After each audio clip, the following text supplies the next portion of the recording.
Sober up. COVID-19 respects no national borders, no social bounds, no political systems, and no cultural values. It hits us just as hard. It levels the world. Facing the pandemic, it is not what happened matters. It is how we respond.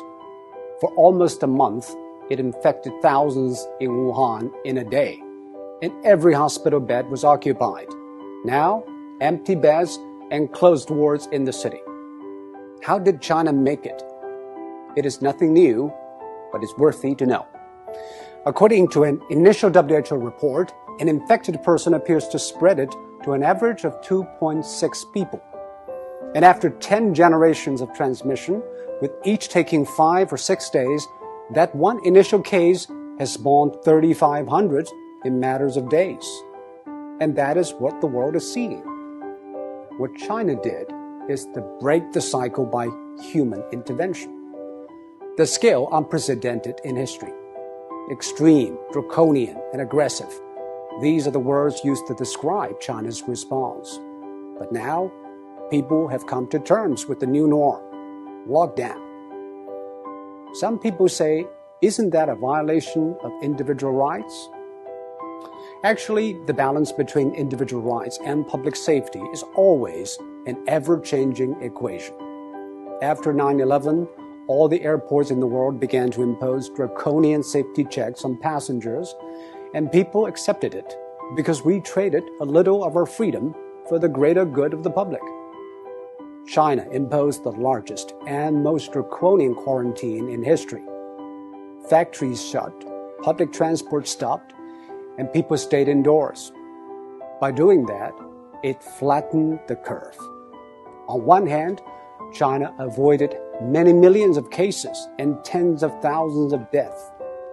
On the other, it stretched out the time and made the hospitals restaffed and less strained. This is exactly what Europe and America should know.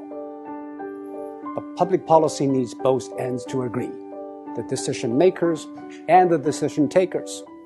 Quarantine is indeed extreme and extremely restrictive. It needs the people in lockdown to be honest and cooperative. I think what the people of Wuhan did was exceptional. They had the courage, tenacity, and resilience to stay housebound for days, weeks, and months. Most view the quarantine as a civic duty, and that is why it worked. Public health methods are universal. They either work or they don't. We are all human beings.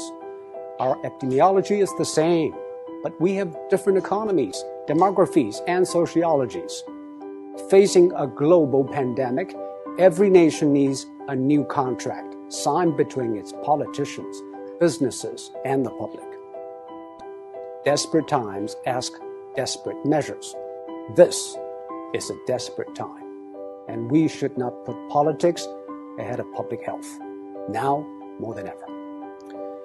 The new coronavirus has been claimed by ideologues.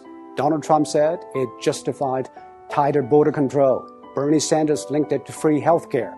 While in Singapore, every infection case is followed and dealt with.